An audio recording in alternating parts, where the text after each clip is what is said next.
যারা ভিডিও বানান তাদের নিয়ে আমি প্রচুর হাসাহাসি করি, কিন্তু সময়ের অভাবে আজকে আমি নিজেই ভিডিওতে চলে আসছি। লিখে জবাব দিতে পারলে ভালো হতো, স্বাচ্ছন্দ্য বোধ করতাম, কিন্তু সময় নেই। এই কারণে আজকে শুধু একটু মুখে বলছি, এবং আমি ভিডিও বানাতে জানি না, এগুলো এডিট কীভাবে করতে হয় কিছুই জানি না।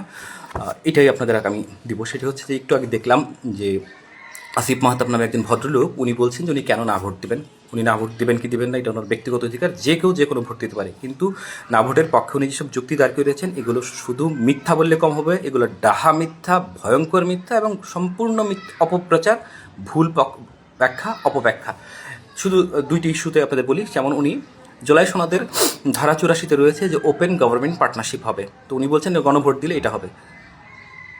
মানে এটা যে কত বড় মিথ্যাচার, এর সঙ্গে গণভোটের কোনো রকম কোনো সম্পর্কই নেই। জুলাই সনদের গণভোট হবে শুধুমাত্র 8টি ইস্যুতে। জুলাই সনদের মোট 48টি সংস্কার রয়েছে। 48টি সংস্কারের মধ্যে 30টি সংস্কারের বিষয়ে সব দল একমত, আর 10টি এমন সংস্কার প্রস্তাব রয়েছে যেগুলোর বিষয়ে বিভিন্ন দলের নোট অফ ডিসেন্ট আছে। এক্ষেত্রে হ্যাঁ ভোট জিতলেও পরবর্তী সরকার যে চায় এগুলো বাস্তবায়ন করবেন, না চাইলে করবে না। আর বাকি 8টি সংস্কার প্রস্তাব রয়েছে যেগুলো বাস্তবায়ন করতে হবে। তার মানে জুলাই সনদে মূলত 8টি সংস্কার প্রস্তাবের উপরে গণভোট হচ্ছে। এগুলো আছে 1 থেকে 48-এর মধ্যে। 49 থেকে 84 পর্যন্ত যে 35টি সংস্কার প্রস্তাব রয়েছে তার সঙ্গে গণভোটের কোনো রকম কোনো সম্পর্ক নেই। তো আসিফ মাহতাব যিনি ভদ্রলোক, উনি বলেছেন যে ওপেন গভর্নমেন্ট পার্টনারশিপ মানে হচ্ছে সমকামিতা। আল্লাহ জানে এই ভদ্রলোকের মাথায় কী ঘোরে। এই ভদ্রলোক যা দেখে তার মধ্যে সমকামিতা ঢুকিয়ে দেয়। ওপেন গভর্নমেন্ট পার্টনারশিপ মানে হচ্ছে সরকার তার মাল্টিল্যাটারাল চুক্তি করবে এবং সরকার তার সমস্ত ডাটা প্রকাশ করবে। লাইক যেমন সরকার কোনো প্রজেক্ট নিলে প্রকল্প বাছাই কমিটি, প্রকল্প যাচাই কমিটি, ডিপিপি, টেন্ডার প্রক্রিয়া যা কিছু আছে সব কিছু ট্রান্সপারেন্ট হবে, সেটা সরকার প্রকাশ করবে। এটি হচ্ছে দুদক রিলেটেড একটি সংস্কার প্রস্তাব, এর সঙ্গে এলজিবিটির কোনো সম্পর্ক নাই রে ভাই। তারপর উনি 2 নম্বর আরেকটা পয়েন্ট রেজ করছেন, যেটা হচ্ছে যে আপনার যদি জুলাই সনদ বাস্তবায়ন হয় তাহলে নাকি সংবিধানের মূলনীতিতে সাম্য, মানবিক মর্যাদা এবং সামাজিক ন্যায় বিচার যে যুক্ত হবে, এর মাধ্যমে নাকি সমকামিতা চলে আসবে। আল্লাহ, মানে আমি অবাক হয়ে যাই, এই লোকের এত মানে অদ্ভুত কল্পনা শক্তি, যা পায় তার মধ্যে সমকামিতা ঢুকিয়ে দেয়। এবার একটু বলি ভাই, আমাদের যে সংবিধানের প্রস্তাবনার মধ্যে সাম্য, মানবিক মর্যাদা এবং সামাজিক ন্যায় বিচার রয়েছে, যেটি মুক্তিযুদ্ধের মূলনীতি, মুক্তিযুদ্ধের মূল লক্ষ্য, এটি সংবিধানের প্রস্তাবনায় রয়েছে। প্রস্তাবনায় থেকে এটি আসবে এখন সংবিধানের 8 অনুচ্ছেদে, আমাদের যে রাষ্ট্র পরিচালনা মূলনীতি, সেইখানে আসবে।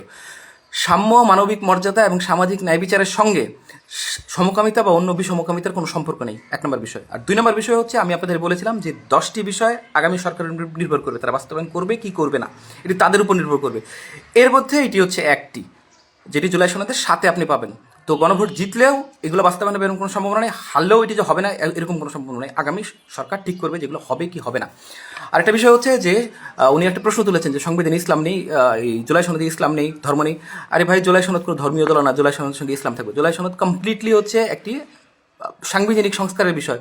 আরেকটি বিষয়, জুলাই সনদের ফলাফল যাই হোক, গণভোটের ফলাফল যাই হোক, হ্যাঁ বা নাই হোক, যাই হোক, বিসমিল্লাহ সংবিধানে আছে থাকবে, রাষ্ট্রধর্ম সংবিধানে আছে থাকবে। আরেকটা বিষয় হচ্ছে যে 7-এর কথা বলছি, জুলাই সনদের 7, এটার মধ্যে কিন্তু নোট অফ ডিসেন্ট কাউন্ট করা সহ ভোটের ফলাফল যাই হোক।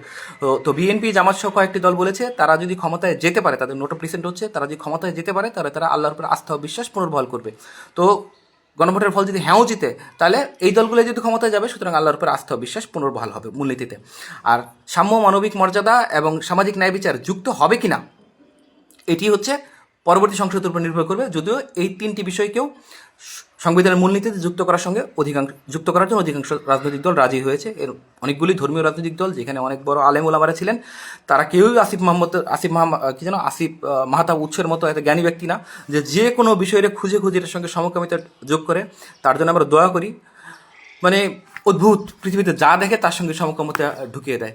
তো এই জন্য একটু ভিডিওতে আসছিলাম, প্রথম ভিডিও, ভুলভাল প্রচুর হয়েছে। তো আমি ভিডিও মেকার না, এডিট কিছু জানি না, এটা আপনাদেরকে আমি আপলোড করে দিচ্ছি। যদি আপনাদের কাজে লাগে, আপনারা যার জায়গা থেকে এই মিথ্যাচারকে ডিবাঙ্ক করুন। Thank you.